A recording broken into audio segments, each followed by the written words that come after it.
Say Kitty. It's Kitty. What's your name? It's Kitty. And my name is Julita.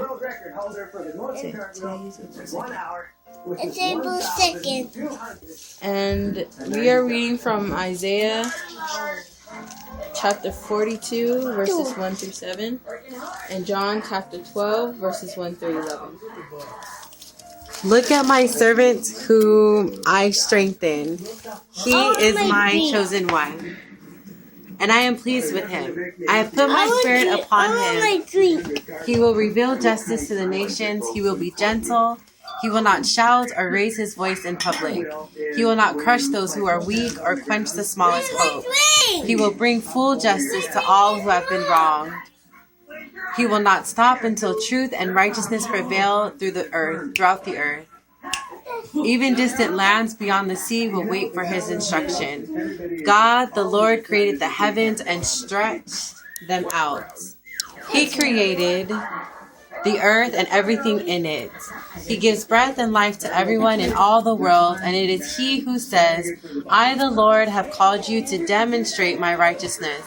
I will guard and support you, for I have given you to my people as the personal confirmation of my covenant with them. And you will be a light to guide all nations to me. You will open the eyes of the blind and free the captives from prison. You will release those who sit in the dark dungeons. And that's from Isaiah and from John 12, 1 through 11.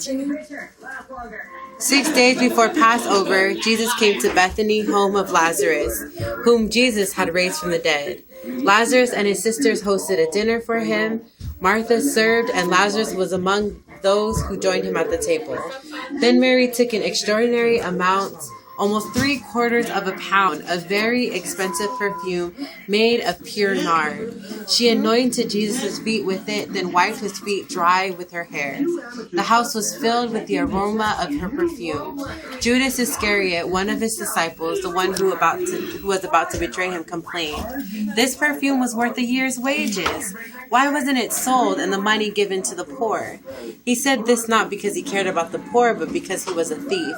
He carried the money bag and would take what was in it. Then Jesus said, "Leave her alone. This perfume was to be used in preparation for my burial, and this is how she has used it. You will always have the poor among you, but you won't always have me." Many Jews learned that he was there. They came not only because of Jesus, but also to see Lazarus, whom he had raised from the dead. The chief priests decided that they would kill Lazarus too. It was because of Lazarus that many of the Jews had deserted them and come to believe in Jesus. We enter Holy Week greeted by a fresh beginning in the natural cycle of the seasons. April beckons us to shake off the torpor of winter. The sun warms the earth, and the sweet scents of lilacs and hyacinths flood the air. All of our senses are awakened.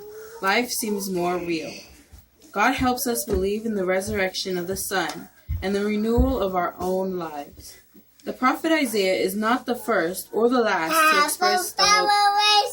Behold, the former things have come to pass, and new things I now declare.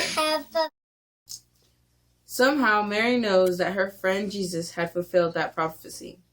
After all, just the week before, she and others had witnessed a miracle. Jesus brought her brother, Lazarus, 4 days dead in the grave, out alive into the light of day. On this day, the impact of his deeds moves her to do something that perhaps she had not contemplated. Mary takes expensive oil, anoints Jesus' feet with it, and then wipes them with her hair. What meaning does this act of humility and love hold? Among Jews, one meaning was clear: such is done for a king or the Messiah. Does Mary suspect that Jesus quickly tells his disciple that she is honoring his death and burial that soon will come? How can this be when the house is filled with this sweet fragrance of the ointment and Mary's love poured out? Today the Holy Passion shines forth upon the world with the light of salvation. He holds all things in the hollow of his hands, consents to be hung upon the tree to save humankind. From the Eastern Orthodox Hymn.